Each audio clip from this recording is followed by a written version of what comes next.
What is going on, ladies and gentlemen? Tauheedah Hawkins here. Guys, for today's product review, I will be covering Big Mountain Foods Lion Mane Mushroom Crumble. Without further ado, y'all, let's get into it, all right? As a mushroom fanatic, I was thoroughly impressed with this product. I felt like these were really good. Obviously, you taste mushrooms, but there's like carrots in there. I think some puree from a few items as well. When I was looking over the ingredients, I was like, okay, I'm not mad at this. Texture-wise, it's very much like the most fine cut of like ground beef. Cost wise, not too bad. I spent about $6.49 for this right at Wegmans. You can get them from there. You can also get them at Sprouts Markets. Be sure to hop on their website, super easy to navigate, and just see where you can find it at a store near you. These guys actually come in already pre-cooked. Now they can be frozen naturally. If they are, just make sure you thaw them out before you go to cook them. You can certainly pan sear these guys for 2 to 5 minutes on medium heat in a lightly oiled pan. You could also throw these guys right in the microwave for 90 seconds. Also, you can throw them into whatever you're cooking and just heat them up that way too. And you got a little bit of latitude in terms of what you could do as far as preparation and cooking, which is really nice.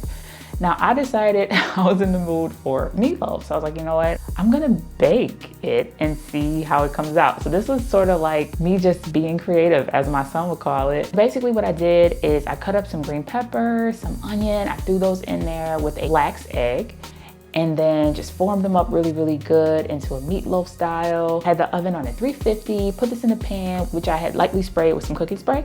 Cooked it for about 30 minutes. So I will say this, guys, when I took it out after baking it, I was like, okay, I'm kind of digging this. It did keep the form for the most part.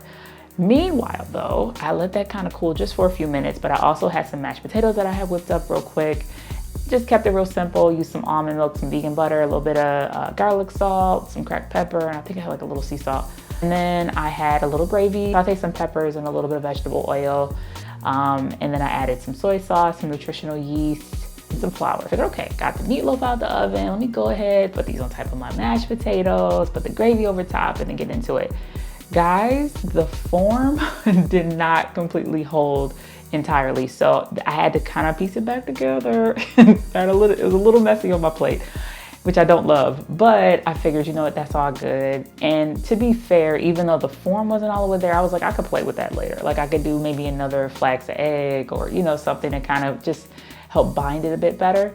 But overall, again, the taste was really dynamite. So I had a wonderful experience, even though, again, it wasn't like meatloaf. At any rate, guys, that was my experience. In closing, y'all, I think this is definitely a product you should try out. I mean, whether you want to use these crumbles for like a vegan spaghetti, loaded nacho kind of thing, or for tacos, or whatever comes to your mind, and however you want to get creative, I think it's really cool. And although I love lion's mane mushrooms, and I like to have the fresh guys here at all times, I don't mind having a product like this where I can kind of use this to sub in and not have to go to the store and spend like $1 million for lion's mane mushrooms. But anyway, guys, thank you so much for watching. Be blessed.